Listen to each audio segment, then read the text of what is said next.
ito yung makulit. Ito ata yung nagpapaparking dito, pero pagkakalam natin tatod ang barangay ito.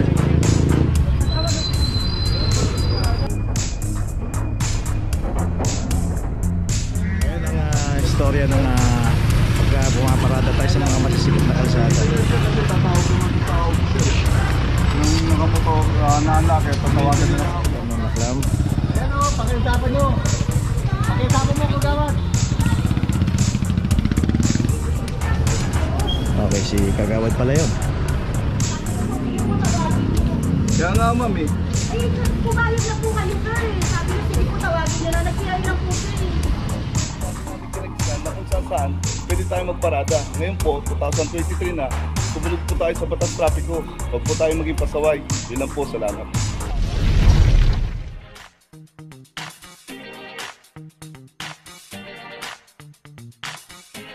Papajo TV!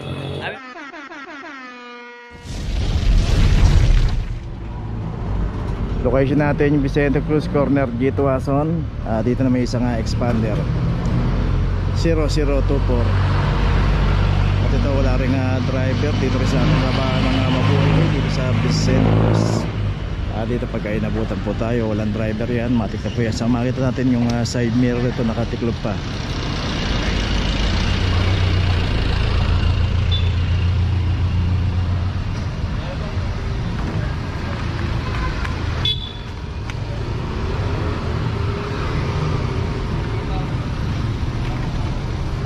Okay, ito may notice na, tuloy na po tayo.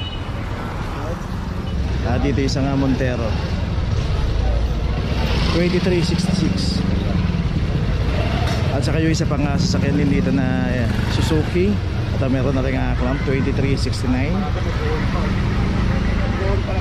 Dito makikita nga natin maliit na yung kalsada. At yun po yung palabas ng Quezon Boulevard. At pagka dito pa tayo pumarada, inaabot tayo, pwede rin tayo mag-cause of traffic.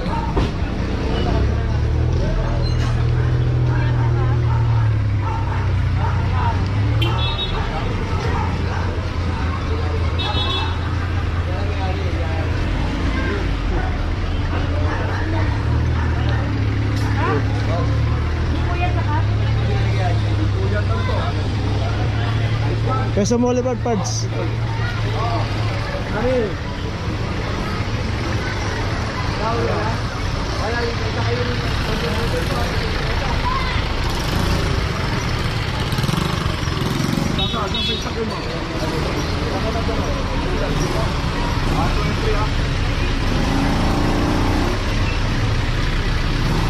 Ayan na, traffic na. Nakakatawa na may isang jeep doon, no? Nakaka-counterflow pa, oh. Tunak sakay.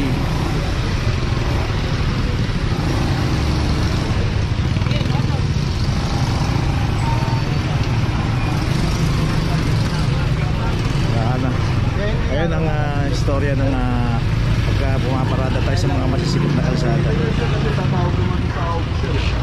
Yung nakamotor naalaki, patawagan nila.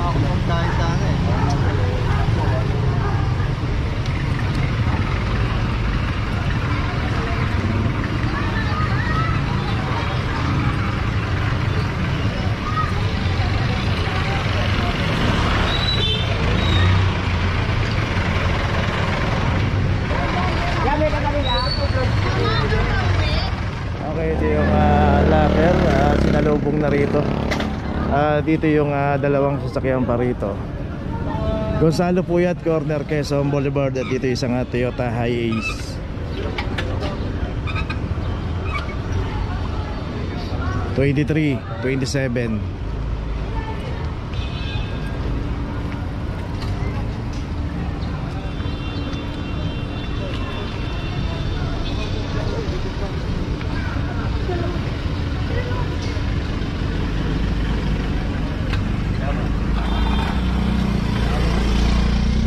Toyota Vios.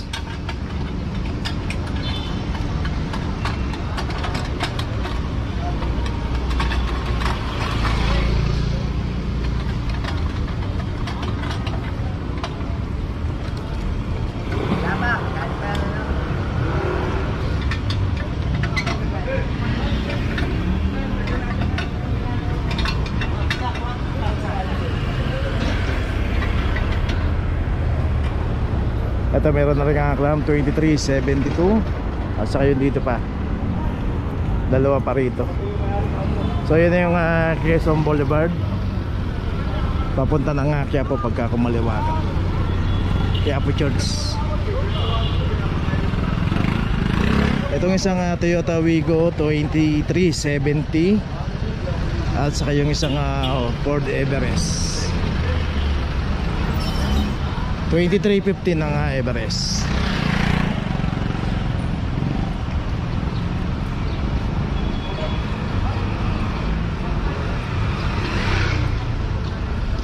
Bali apat na sasakyan pa yung naklam dito.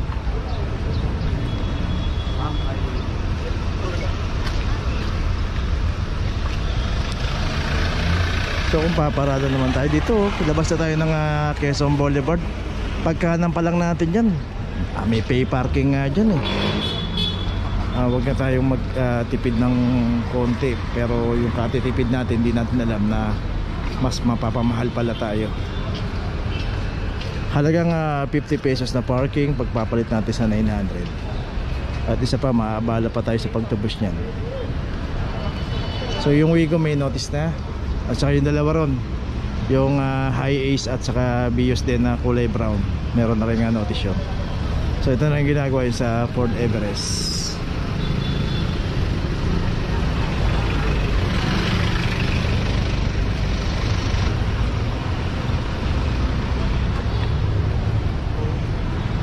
Okay, may notice na yung Everest. So lahat, yung apat na naklam dito na sakyan na may notice na lahat. So ito yung makulit. Ito ata yung nagpapaparking dito, pero pagkakalam natin talod ng barangay ito eh.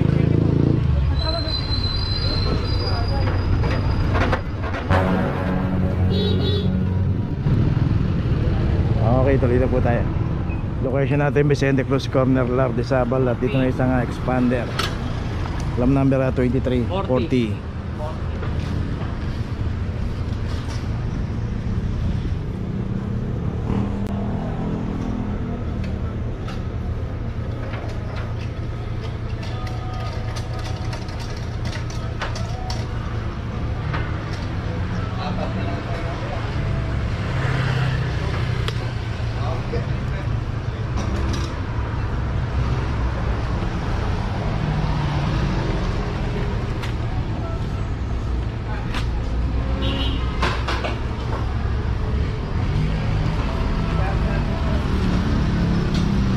Okay, may notice na, tuloy na po tayo.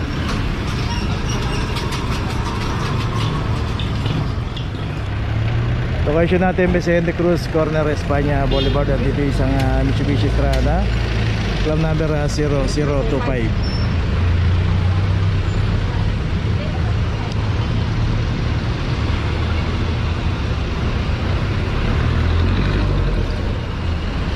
So dito random po yung operation ng clamping. Ulitin po natin, wala pong hinahanap na driver, wala pong inaantay na 5 minutes. Basta dito naabutan po yung ating sasakyan na naka-obstruct, walang driver, matik na po yan.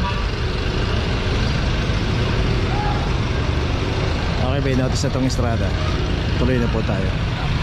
So sitimli na kayo, no? Tinataboy lahat yung mga, may mga driver dito naghihintuan, dito nagsasakay ng mga pasahero, kaya traffic na.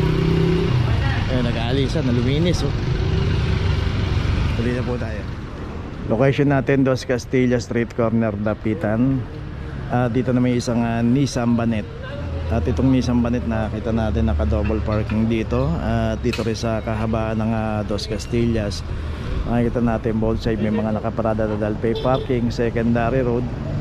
Pero yung mag-double parking tayo, kasama na po sa hinuhuli ng clamping operation. Tol, dapat di mo tinago pala ito eh. Clam 002.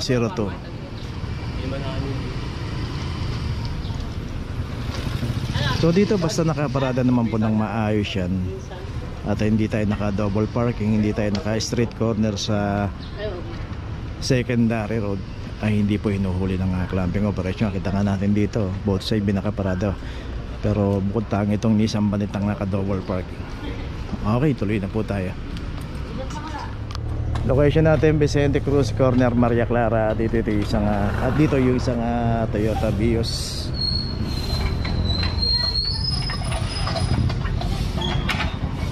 Ito nakaklam na 0022 at ito wala rin yung driver nung naklam. Ayan o, pakiusapan nyo. Pakiusapan mo kagawad. Okay, si Kagawad pala yun. Yung may-ari ng kabila. Ito yung itim.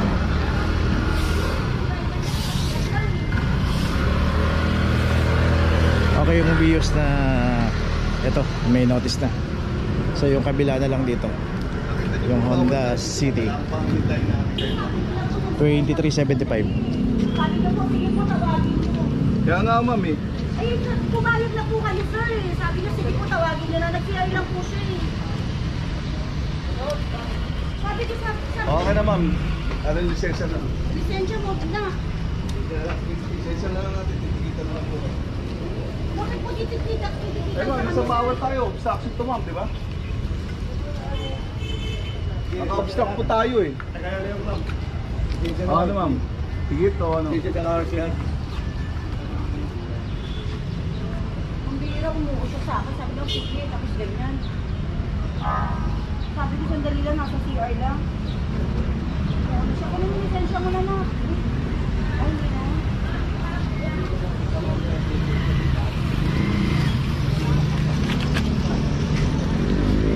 Ano? Okay, may notice na. Parehas na nga may notice. Tuloy na po tayo.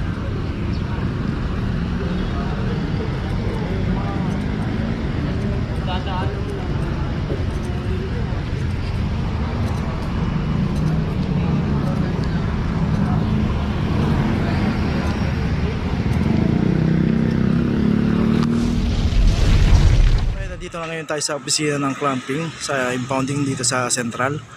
Dito na po nagtatapos ang ating vlog. Maraming salamat po sa mga subscriber, sa mga viewers, sa mga napadaan po sa ating channel. Maraming salamat po sa mga suporta nyo. Sa mga hindi pa po nakakapag-subscribe, subscribe na po tayo mga kabayan. Maraming salamat po. Mabuhay!